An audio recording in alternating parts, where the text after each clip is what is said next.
Allan Kardec. Obras póstumas. Profissão de fé espírita raciocinada. Parágrafo 1º. Deus. 1. Há um Deus, inteligência suprema, causa primária de todas as coisas. A prova da existência de Deus temo-la neste axioma: não há efeito sem causa. Vemos constantemente uma imensidade de efeitos cuja causa não está na humanidade, pois que a humanidade é impotente para produzi-los, ou sequer para os explicar. A causa está acima da humanidade. É a essa causa que se chama Deus, Jeová, Alá, Brahma, Forri, Grande Espírito, etc. Tais efeitos absolutamente não se produzem ao acaso, fortuitamente e em desordem. Desde a organização do mais pequenino inseto e da mais insignificante semente, até a lei que rege os mundos que circulam no espaço, tudo atesta uma ideia diretora, uma combinação, uma previdência, uma solicitude que ultrapassam todas as combinações humanas. A causa é, pois, soberanamente inteligente. 2. Deus é eterno, imutável, imaterial, único, onipotente, soberanamente justo e bom. Deus é eterno. Se tivesse tido começo, alguma coisa houvera existido antes dele, ou ele teria saído do nada, ou então um ser anterior o teria criado. É assim que, degrau a degrau, remontamos ao infinito na eternidade. É imutável. Se tivesse sujeito à mudança, nenhuma estabilidade teriam as leis que regem o universo. É imaterial. Sua natureza difere de tudo o a que chamamos matéria, pois, do contrário, ele estaria sujeito às flutuações e transformações da matéria, e então já não seria imutável. É único. Se houvesse muitos deuses, haveria muitas vontades e, nesse caso, não haveria unidade de vistas, nem unidade de poder na ordenação do universo. É onipotente, porque é único. Se ele não dispusesse de poder soberano, alguma coisa ou alguém haveria mais poderoso do que ele. Não teria feito todas as coisas, e as que ele não houvesse feito seriam obra de outro Deus. É soberanamente justo e bom. A sabedoria providencial das leis divinas se revela nas mais mínimas coisas como nas maiores, e essa sabedoria não permite se duvide nem da sua justiça, nem da sua bondade. 3. Deus é infinito em todas as suas perfeições. Se supuséssemos imperfeito um só dos atributos de Deus, se lhe tirássemos a menor parcela de eternidade, de imutabilidade, de imaterialidade, de unidade, de onipotência, de justiça e de bondade, poderíamos imaginar um ser que possuísse o que lhe faltasse, e esse ser, mais perfeito do que ele, é que seria Deus. Parágrafo 2º. A alma. 4. Há no homem um princípio inteligente a que se chama alma ou espírito, independente da matéria, e que lhe dá o senso moral e a faculdade de pensar. Se o pensamento fosse propriedade da matéria, teríamos a matéria bruta a pensar. Ora, como ninguém nunca viu a matéria inerte dotada de faculdades intelectuais, como, quando o corpo morre, não mais pensa, forçoso é se conclua que a alma independe da matéria e que os órgãos não passam de instrumentos com que o homem manifesta seu pensamento. 5. As doutrinas materialistas são incompatíveis com a moral e subversivas da ordem social. Se, conforme pretendem os materialistas, o pensamento fosse segregado pelo cérebro, como a bilis o é pelo fígado, seguir-se-ia que, morto o corpo, a inteligência do homem e todas as suas qualidades morais recairiam no nada, que os nossos parentes, os amigos e todos quantos houvessem tido a nossa afeição estariam irremissivelmente perdidos, que o homem de gênio careceria de mérito, pois que somente ao acaso da sua organização seria devedor das faculdades transcendentes que revela, que entre o imbecil e o sábio apenas haveria a diferença de mais ou menos substância cerebral. As consequências desta doutrina seriam que, nada podendo esperar para depois desta vida, nenhum interesse teria o homem em fazer o bem, que muito natural seria procurar-se ele a maior soma possível de gozos, mesmo à custa dos outros, que o sentimento mais racional seria o egoísmo, que aquele que fosse persistente, desgraçado na terra, nada de melhor teria a fazer do que se matar, porquanto, destinado a mergulhar no nada, isso não lhe seria nem pior nem melhor, ao passo que de tal forma abreviaria seus sofrimentos. A doutrina materialista é, pois, a sanção do egoísmo, origem de todos os vícios, a negação da caridade, origem de todas as virtudes e base da ordem social, e seria ainda a justificação do suicídio. 6. O Espiritismo prova a existência da alma. Provam a existência da alma os atos inteligentes do homem. Por isso que eles hão de ter uma causa inteligente, e não uma causa inerte.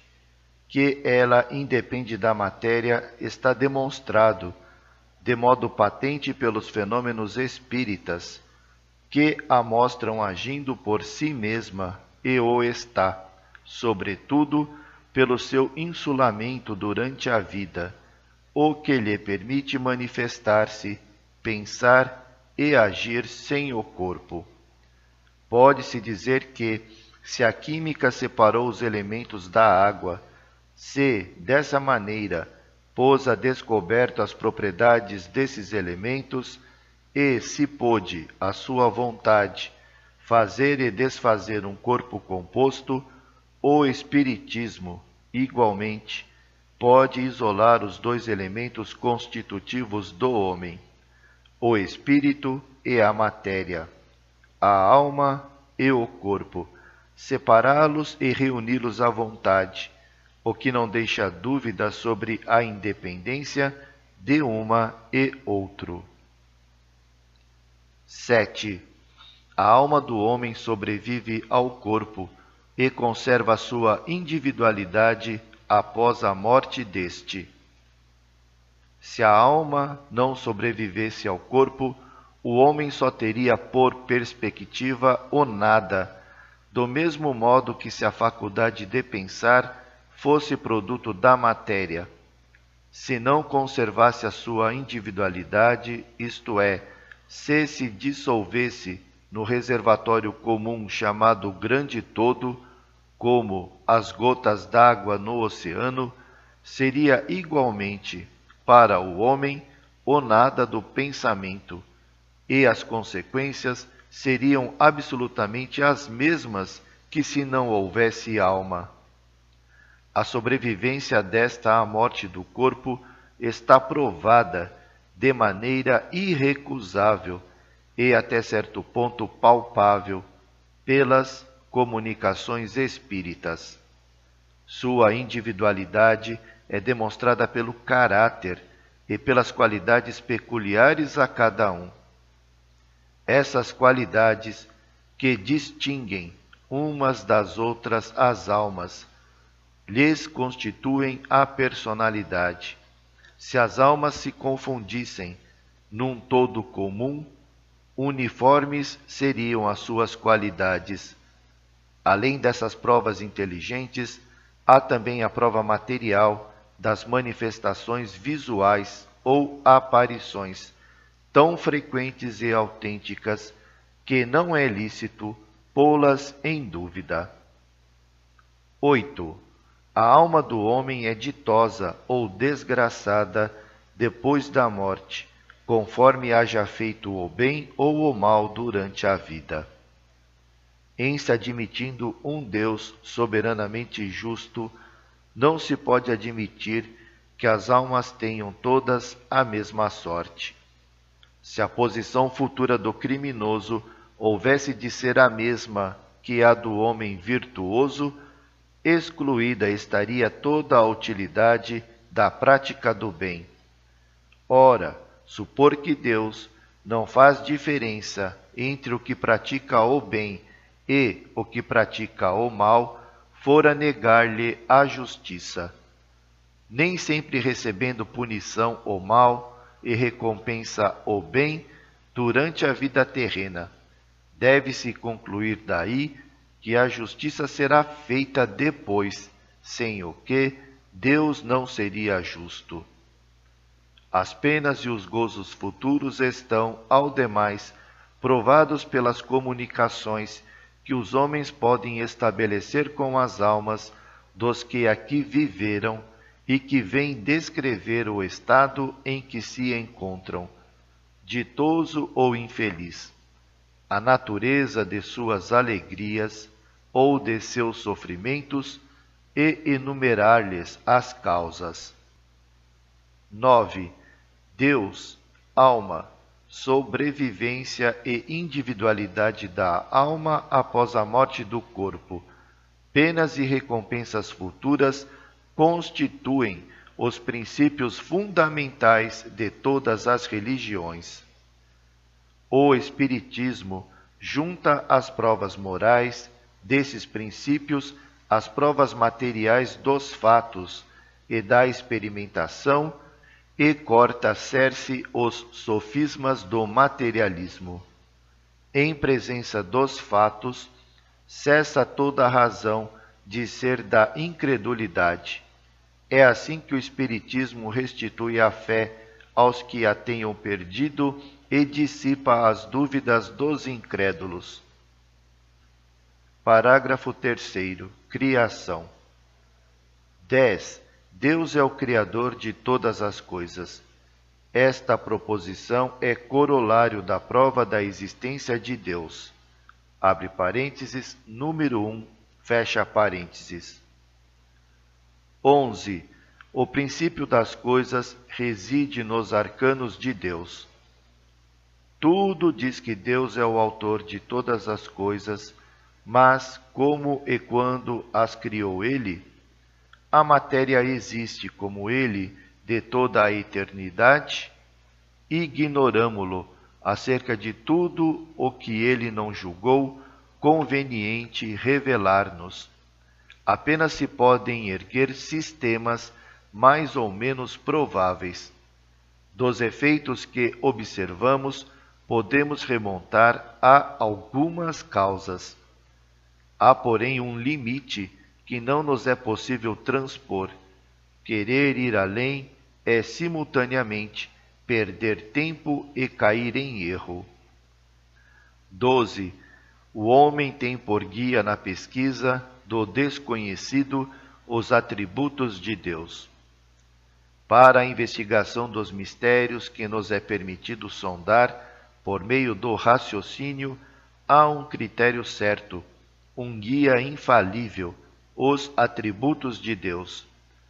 Desde que se admite que Deus é eterno, imutável, bom, que é infinito nas suas perfeições, toda doutrina ou teoria, científica ou religiosa, que tenda a lhe tirar qualquer parcela de um só dos seus atributos, será necessariamente falsa, pois que tende à negação da divindade mesma. 13. Os mundos materiais tiveram começo e terão fim. Quer a matéria exista de toda a eternidade, como Deus, quer tenha sido criada numa época qualquer, é evidente, segundo o que se passa cotidianamente às nossas vistas, que são temporárias as transformações da matéria, e que dessas transformações resultam diferentes corpos, que incessantemente nascem e se destroem.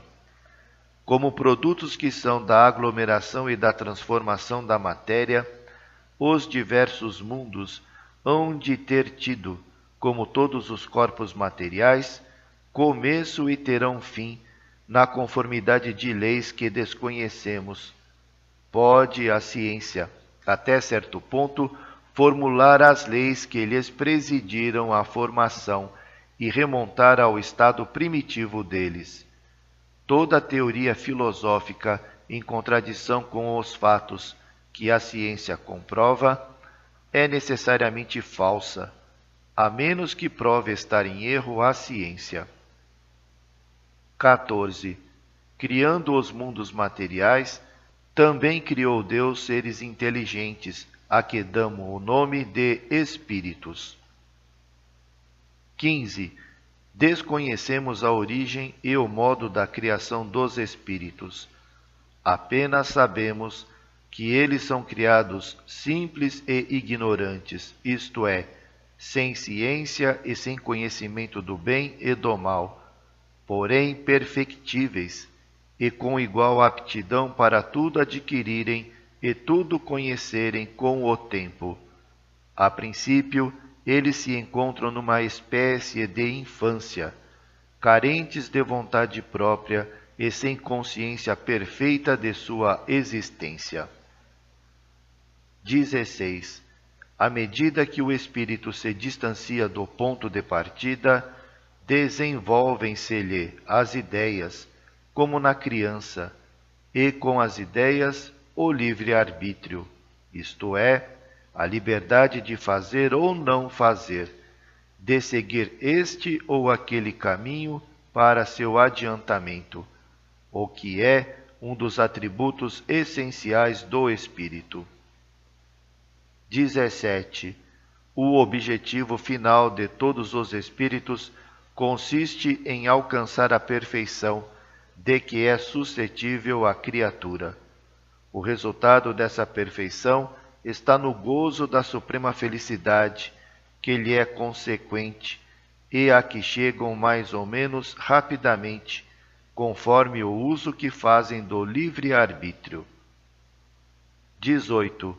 Os espíritos são os agentes da potência divina, constituem a força inteligente da natureza e concorrem para a execução dos desígnios do Criador, tendo em vista a manutenção da harmonia geral do universo e das leis imutáveis que regem a criação. 19. Para colaborarem como agentes da potência divina na obra dos mundos materiais, os espíritos revestem transitoriamente um corpo material. Os espíritos encarnados constituem a humanidade. A alma do homem é um espírito encarnado. 20. A vida espiritual é a vida normal do espírito. É eterna, A vida corporal é transitória e passageira, não é mais do que um instante na eternidade. 21. A encarnação dos espíritos está nas leis da natureza. É necessária ao adiantamento deles e à execução das obras de Deus. Pelo trabalho que a existência corpórea lhes impõe, eles aperfeiçoam a inteligência e adquirem, cumprindo a lei de Deus, os méritos que os conduzirão à felicidade eterna. Daí resulta que, concorrendo para a obra geral da criação, os espíritos trabalham pelo seu próprio progresso. 22. O aperfeiçoamento do espírito é fruto do seu próprio labor. Ele avança na razão da sua maior ou menor atividade, ou da sua boa vontade, em adquirir as qualidades que lhe falecem. 23. Não podendo o espírito, numa só existência, adquirir todas as qualidades morais e intelectuais que hão de conduzi-lo à meta, ele chega a essa aquisição por meio de uma série de existências, em cada uma das quais dá alguns passos para a frente na senda do progresso, e se escoima de algumas imperfeições. 24. Para cada nova existência, o espírito traz o que ganhou em inteligência e em moralidade nas suas existências pretéritas, assim como os germes das imperfeições de que ainda se não expungiu. 25. Quando um espírito empregou mal uma existência, isto é, quando nenhum progresso realizou na senda do bem, essa existência lhe resulta sem proveito. Ele tem que a recomeçar em condições mais ou menos penosas, por efeito da sua negligência ou má vontade. 26. Devendo o espírito, em cada existência corporal, adquirir alguma coisa no sentido do bem e despojar-se de alguma coisa no sentido do mal, segue-se que, após certo número de encarnações, ele se acha depurado e alcança o estado de puro espírito. 27.